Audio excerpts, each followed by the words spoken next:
start today, I just want to quickly remind you guys that the book of Daniel is not just some fairy tale that we're reading. There are a lot of people in the United States, in the Bay Area, that believe that this is just a tall tale that has good moral lessons that we should draw from.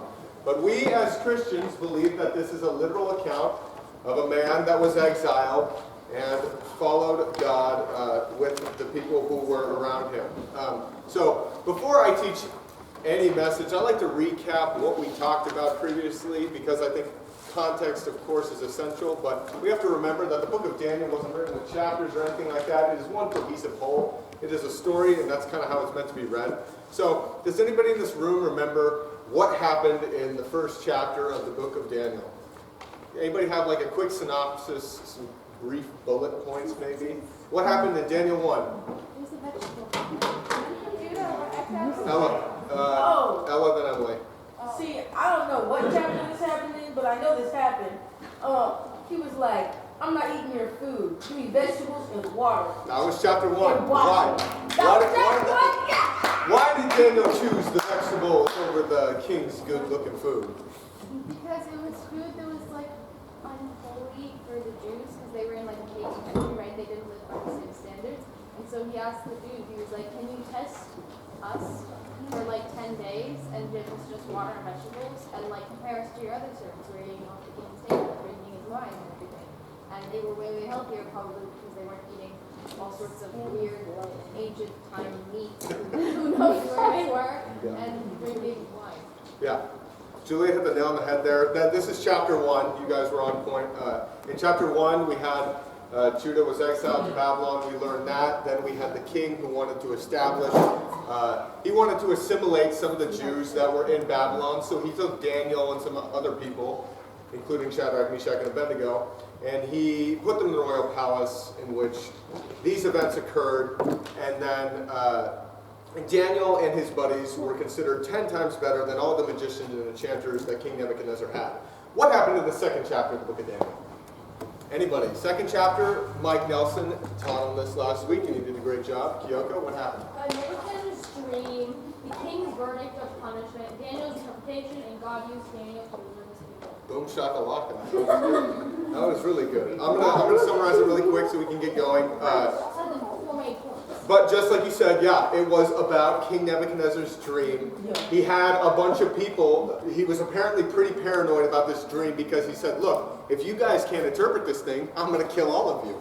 And that's just the way that it was going.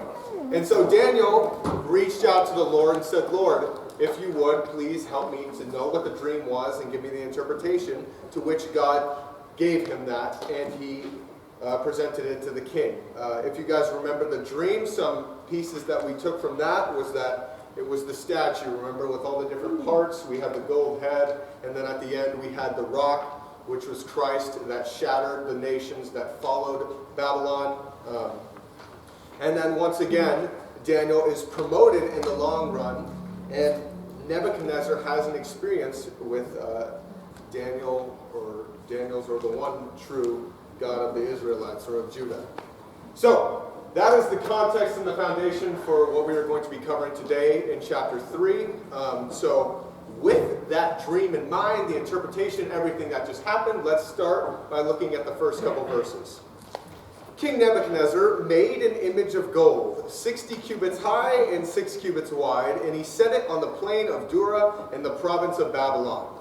Then he summoned the satraps, the prefects, the governors, the advisors, treasurers, judges, and magistrates, and all the provincial officials to come to the dedication of the image that he had set up. So the satraps, the prefects, the governors, advisors, treasurers, judges, and magistrates, and all the other provincial officials assembled for the dedication of the image that King Nebuchadnezzar had set up, and they stood before it. Then the herald loudly proclaimed, nations and peoples of every language, this is what you are commanded to do. As soon as you hear the sound of the horn, the flute, the zither, the lyre, the harp, the pipe, and all these different kinds of music, you must fall down and worship the image of gold that King Nebuchadnezzar has set up. Whoever does not fall down and worship will immediately be thrown into a blazing furnace. there's a lot of irony in this. If we look at Daniel chapter 2, and we look at the knowledge and the interpretation that Daniel gave to the king, we saw that Babylon was claimed, or was told to be the head of gold in this statue that ended up being the dream that Daniel interpreted. And now Nebuchadnezzar is setting up a golden statue to honor himself, and he commands that all his different precepts worship this thing. And by the way, if you don't worship it, we're going to burn you alive. That's pretty much Nebuchadnezzar's rule. He likes doing that kind of stuff. Let me ask you guys something. What should Nebuchadnezzar have learned through the interpretation in Daniel chapter 2? You could be smarter than the king of Babylon right now. Let's hear it. Julia? That all of the kingdoms of the world are temporary and they're going to fall away. And we need to be focused on like the final kingdom, which is God's kingdom. Yes. Because they literally get destroyed by the big rock. Yes, they do get destroyed by the big rock. And they also get destroyed and built into 3 different kingdoms. So he should know specifically his kingdom is temporary. Yes. Because 3 more come after it. King Nebuchadnezzar was essentially handed on the platter this definition. That was really good, by the way. He should have got the message at the very least that, you know, the God of David, I guess the God of David, the God of David, Daniel, Shadrach, Meshach, and Abednego was the real one true God, and that maybe he shouldn't set up a giant, dumb gold statue worshiping himself. But he didn't, and he said, wow, I'm the head of gold? I think that I am going to make this huge thing to commemorate myself and then force everybody to worship it. And if you don't, it's punishable by death. I just added a little side tangent in my notes right here. By looking at this first chunk of the text, we can see that King Nebuchadnezzar really isn't that devoted towards his gods of Babylon. You can kind of see through the cracks here and recognize that King Nebuchadnezzar is more of a secularist or an atheist in this matter. He really just wants the power for himself, so he sets up this representation of himself and then makes people worship it for power. He's using religion for power. More often than not, you see that in false belief systems. That's just a little plug. So what happens next after this decree? At this time, some astrologers came forward and they denounced the Jews. They said to King Nebuchadnezzar, "May the king live forever. Your Majesty has issued a decree that everyone who hears the sound of the horn, flute, zither, lyre, harp, pipe, and all kinds of music must fall down and worship the dumb image of gold. And whoever does not fall down and worship will be thrown into a blazing furnace. But there are some Jews whom you have set over the affairs of the province of Babylon, Shadrach, Meshach, and Abednego, who don't pay any attention to you, your Majesty. They neither serve you nor worship the image of gold that you have set up." Shadrach, Meshach, and Abednego were those who were devoted with Daniel in the first 2 chapters. And here we are seeing that they refuse to bow to the king. The irony in this is that the Chaldeans, the astrologers, the people that are pointing them out to the king, are the ones who were just saved by Daniel. They were the ones who couldn't interpret the dream and were about to be killed until God stepped in and saved them. Now, why are they doing this? I think we can speculate that it is because the king likely favored them after they were the only ones that could do it, or they were in positions of power, and they didn't like that. So again, it's a power-hungry thing. They go after him. They accuse the Jews to the king. What happens after this? Furious with rage, Nebuchadnezzar summoned Shadrach, Meshach, and Abednego. So these men were brought before the king, and he said to them, "Is it true, Shadrach, Meshach, and Abednego, that you do not serve my gods or worship the image of gold that I have set up? That when you hear the sound of the horn, the flute, the zither, the lyre, the harp, the pipes, and all kinds of music, that you are ready to fall down? If you are ready to fall down and worship the image I have made, then very good. But if you do not worship it, you will be thrown immediately into a blazing furnace." Take note of this last verse here. then what God will be able to rescue you from my hand? I want you guys to pay close attention to the response of the men. We're going to focus on it later, but this is the only time we're going to read it, so pay close attention to what they say. Shadrach, Meshach, and Abednego replied to him, King Nebuchadnezzar, we do not need to defend ourselves before you in this manner. If we are thrown into the blazing furnace, the God we serve is able to deliver us from it, and he will deliver us from your majesty's hand. But even if he does not, we want you to know, your majesty, that we will not serve your gods or worship the image of gold that you have set up. Then Nebuchadnezzar was furious with Shadrach, Meshach, and Abednego, and his attitude towards them changed. He ordered the furnace heated 7 times hotter than usual, and he commanded some of the strongest soldiers in his army to come and tie them up and throw them into the blazing furnace.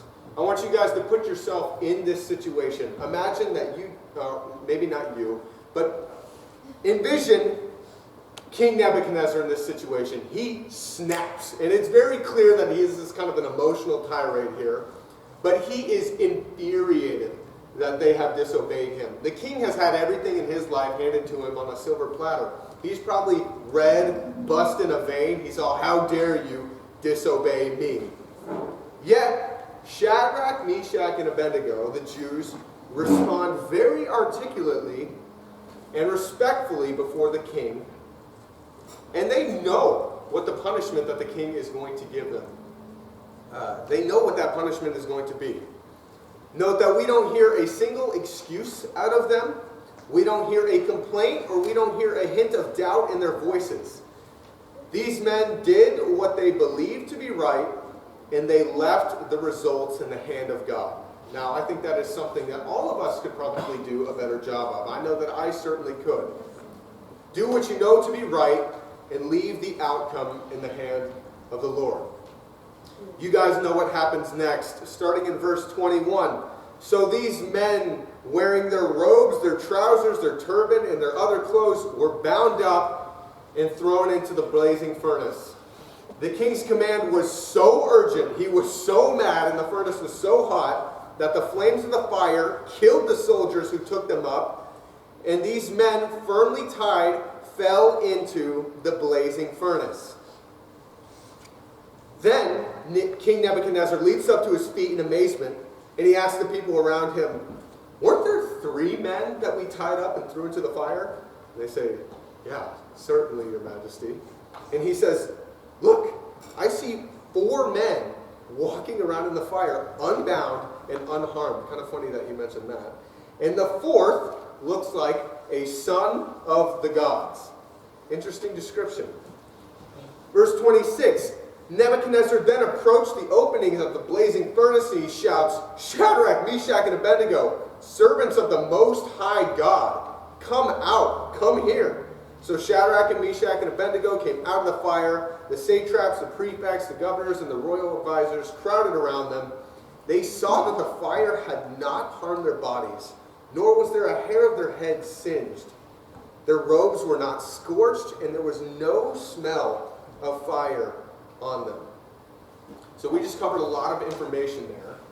But essentially the summary of what happens is, because of their faithfulness to God, these 3 men who have been with Daniel are cast into certain death, where God literally meets them in the midst of their suffering and saves them. Now, I'm not going to speculate whether or not the 4th man in the fire was Jesus Christ or an angel or whatnot, but what we can definitively know from this passage is that God showed up and he was with them in the fire, and that it was a perfect deliverance. These guys went in with, it said, like trousers, it decked out like their entire wardrobe. They went in there, and the only thing that got burned or even smelled like smoke was the ropes. So this was a perfect deliverance. God, in his power, chose to save these men. And I also want to note that God also could have chosen not to save these men, but he did choose it in this circumstance to further the work of his kingdom. Now let's finish off the chapter, and then we will discuss this more in depth. Here's their response after this miraculous feat has happened. Verse 28, then Nebuchadnezzar said, praise be to the God of Shadrach, Meshach, and Abednego, who has sent his angel and rescued his servants. They trusted in him and defied the king's command and were willing to give up their lives rather than to serve or worship any god except their own. Therefore, I decree that the people of any nation or language who say anything against the God of Shadrach, Meshach, and Abednego be cut to pieces, and their houses be turned into piles of rubble. For no other God can serve or save in this way.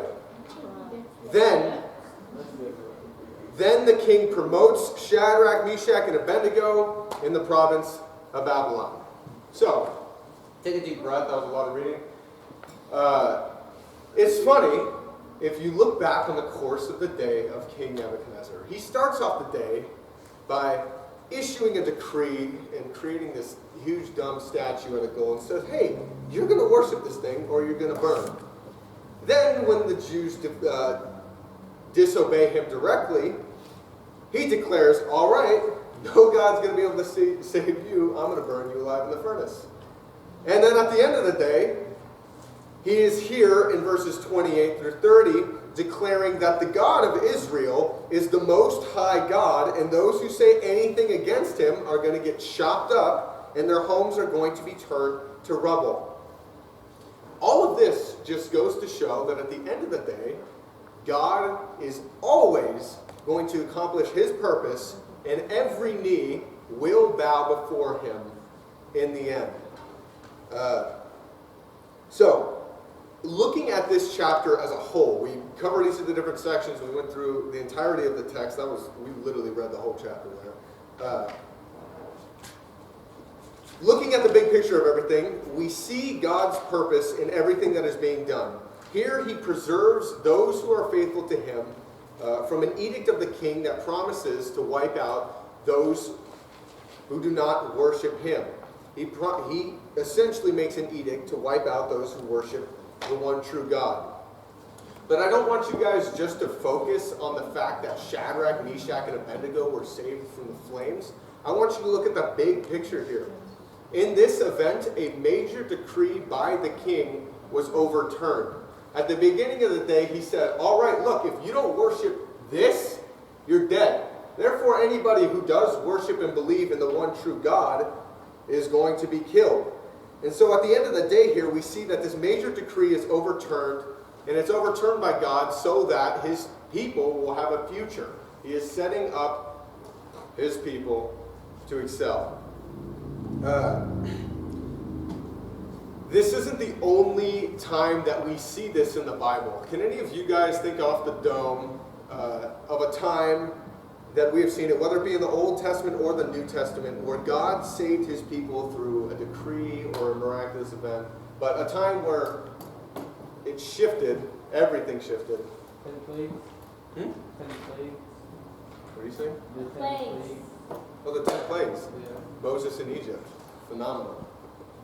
Esther, Esther. Oh, they were there's all two. allowed to kill them, and they were all allowed to fight back. Yes, and it was working Save through their the stuff. decree of the king. Same thing. Yeah. Parting of the sea, yeah. That's not through a decree.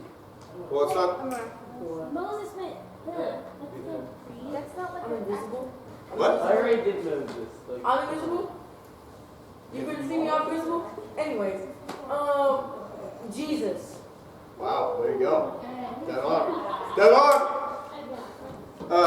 Yeah, there are a number of times in Scripture where God delivers his people through the use of, a governing authority or something like that. The obvious one that I do want to hype on again is in the Exodus. You have Moses.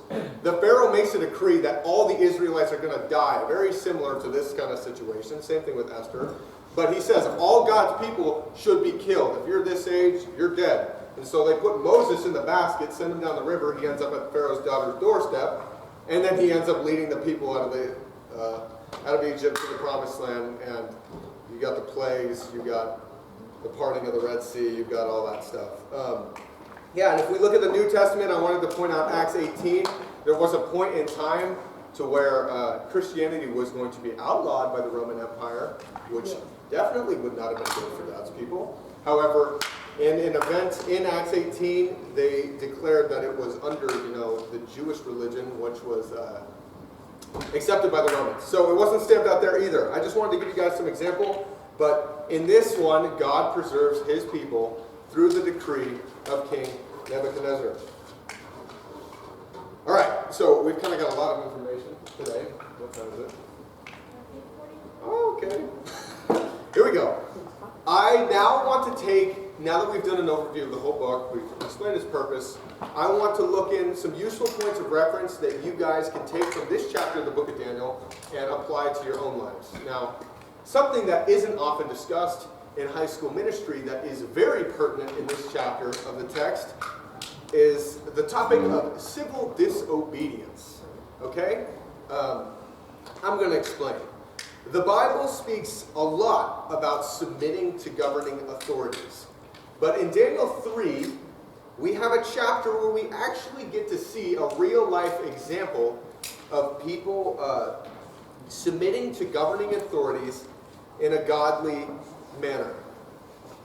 I also want you guys to take note that ancient Babylon is not the place to be. It is objectively an ungodly nation. King Nebuchadnezzar is a tyrant. He is a pagan. He does not believe in God in the slightest. Morality in that country is skewed out the wazoo.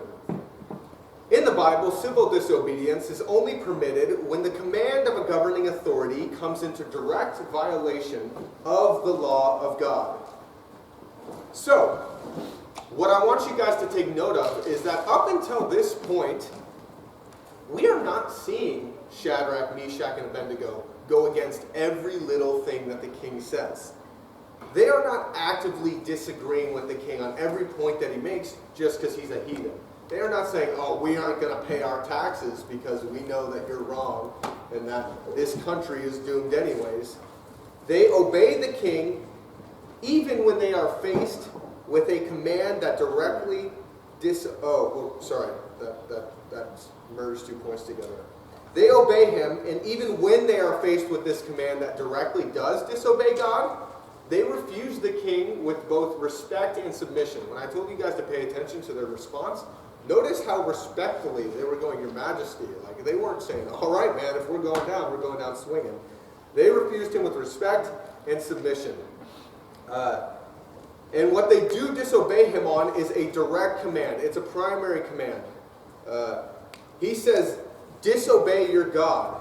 It's not some secondary command that really doesn't violate God's law. I was trying to think of an example of a modern, and the one that I came up with, maybe you guys will like it, maybe you won't. But in my mind, an example of a secondary command, like an example of a direct command would be, hey, fall down and worship this image of gold. If the United States put out a decree and said, hey, we're going to worship this idol together. If you don't do it, we're going to kill you.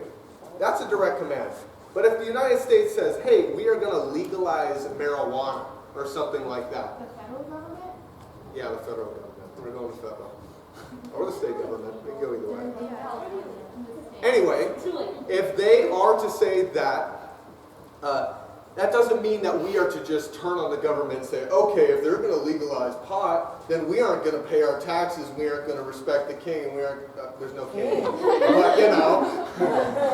you get where I'm going with it. President is executive, right? What? Yeah, we can send the The president. IRS will come after you for not paying your tax. Definitely. Means your assets. Yes. Maybe your assets. What she said. I don't I'm losing myself. All right, so take note of their disobedience to the direct command of the king in this situation. The second point that I want to touch on that is explicitly stated in this chapter is just the concept of suffering. The chapter of Daniel shows us that as believers, yes, even when you are faithful, you will suffer. I wanted to point out that a genuine love for God is one that will be seen. It doesn't matter if you are in a completely ungodly nation and you shine like a light in the darkness, or you're in a room full of lights. When you have a genuine love for God, it is going to be seen. And until Christ returns, there are always going to be those people who are against God and his people. In Romans 1, Paul talks about those who do not know God, and he says that they are God haters, those who do not believe in God, do not worship him, and aren't going to like you when you do just that. So here in Daniel, we see that suffering can and often is a part of God's plan. Yet, God keeps us through suffering, but he does not always rescue us from it. I think I have that on the screen. Maybe. I'm going to reiterate that. God keeps us through suffering. He does not always rescue us from it. Why? Because God's power is often best demonstrated through suffering. If you look at this specific example, we can see how the light contrasts the darkness so much. They're like, literally, we're going to kill you because you're worshiping the one true God. Then God redeems them, and it's even so much brighter to the people around them. I would also like to note, before we conclude this point, that suffering is the best refinement that a believer can experience. Suffering will refine you better than anything else. I did not make the rules for that. I am not entirely certain why, but know in the midst of your suffering that God is with you and that he will bring you through it. That's kind of just me speaking on a tangent. Last point that I have. This one is clearly seen within the text, and I have a verse from the New Testament that also illustrates it, is fear God over that of man. Jesus says to those who are listening to him in Matthew 28, do not be afraid of those who kill the body but cannot kill the soul. Rather, be afraid of the one that can destroy both the body and the soul in hell. Put yourself in the situation this time. Imagine you are before Nebuchadnezzar and he is ticked. He's got the vein, he's got the red face. You also recognize that he is powerful. He has the right to say what's going to happen. You're walking up to the furnace. You see that the guards have been killed by the flames. I know for a fact that in that situation, Shadrach, Meshach, and Abednego were fearful. Somebody would say, oh, they must have had perfect confidence and they were not afraid at all. I guarantee you, walking up to the furnace, these men were afraid. However, the point that I want to make here is that they knew that God existed, and because they knew that, they would much rather disobey this king who could throw them into a furnace and torch them than to disobey the Lord and bow down and worship a statue of gold instead of the God that they knew to be true. If we continue in Matthew 28, it tells us, whoever acknowledges me before others, I will also acknowledge before my Father in heaven. But whoever disowns me before others, I will disown before my Father who's in heaven. The point that I want to draw from Daniel 3, and the last point that we're going to cover, is just to fear God and keep his commandments. It's not necessarily an Old Testament message, it's not a New Testament, it is the message of the Bible. So there are 1,000 different points that we could probably expand upon and draw from the book of Daniel, but that's all that we have time for tonight. I don't think we're going to have a lot of time to do small groups, so we're going to break into groups really fast. It's 8:51, there are 9 minutes left, and I've got some thought-provoking questions. You guys don't have to come to the solution to all of them, but this is a pitch to come to Sunday morning because we will discuss whatever you guys fail to cover then. I'm going to say a quick prayer, and then we will break into small groups. Heavenly Father, we thank you for your word. Help us to take these stories and know that they are real, to just take them at what they are, take them at face value. Help us to have faith, God, faith that stands above all things. God, please help us with our unbelief. Help us to believe in you. God, we thank you that you are faithful to your people, that through all things, God, that you have preserved those who believe, and you have set aside a people for your glory. We thank you that you are the rock that the rest of the nation will shatter to pieces on, Lord. We thank you that you are eternal. I pray that this would just find its place in each and every one of these students' hearts, God, and help them to have hope and a healthy fear of you, knowing that you are the one true God. You are greater than any president, any king, anything that's going to come our way, God, and that you have amazing plans for those who put their faith in you, God. help us each to submit ourselves to you in the best way that we know how, God, and to stand in obedience in the midst of trial, temptation, and suffering, God. Please be with us. Give us opportunities to serve you, God, and help us to look evil in the eye and reject it, and to look to you, God, and to always seek to do what is just. We pray these things in your Son's name, who sacrificed himself so that we might have life. Amen.